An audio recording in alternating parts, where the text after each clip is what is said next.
संघर्ष कधी एकटा दुकटा येत नाही पाटील. अण्णासाहेब पाटील आणि अण्णासाहेब जावळे या दोघांना हा लढा आपल्या हातात घेतलाय.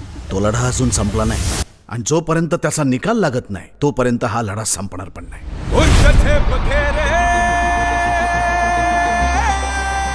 एक नवं वादळ पुन्हा एकदा मैदानात उतरले. मराठ्यांच्या एकजुटीची मशाल हाती घेऊन मराठ्यांचा एक नवा सरदार नव्या जोमानं मैदानात उतरलाय.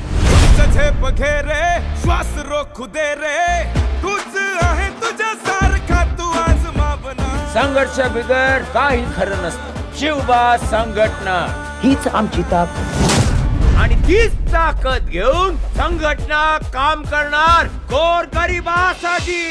उठ उठ मराठा कर एक दिस रात आता. आपल्या स्वतःच्या हिमतीवर आणि मनगटाच्या जोरावर विश्वास असेल ना तर एका नव्या प्रवासाची सुरुवात होऊ शकते. आता मायावाला घरदार खूप मोठं झालं. ठिकठिकाणी समाजच दिसतोय मला. स्वतःच्या बायकोपेक्षा समाजाची जास्त काळजी आहे तुम्हाला. किती दिवस वाट बघायची मी अशी? मी परत आलो नाही ना तर कुकू पुसून टाक. तुला भेटला दुःखाचा पूर झनात ओसरला. आबाळा श्रद्धे ना कुठल्या जन्मीचे पाप फेडतो आपण कळत नाही मराठवाड्यात. माणूस अवतरला. अहो मग अशी बापजाद्याची जमीन इकायची का? माझा समाज त्याला वाऱ्यावर सोडायला नाही जमायचं मला. आता आपला लढा हा आपल्याच लोकांशी आहे. तुम्हाला जर आरक्षण द्यायचं नसेल तर आता मराठ्यांचा उद्रेक तुम्हाला बघायला लागल. रांगे ढाल तुफानी, तलवार भवानी, झुंजार कहाणी. जय महाराष्ट्र.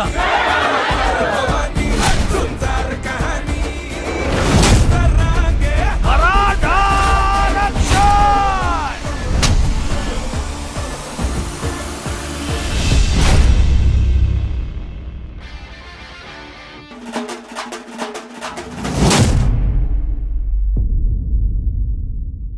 आपल्या YouTube चॅनलला आपला हार्दिक स्वागत आहे. आमच्या व्हिडिओचा आनंद घेतला का? तर आता लाईक करा, सदस्यता घ्या आणि बेल आयकॉन दाबा. धन्यवाद.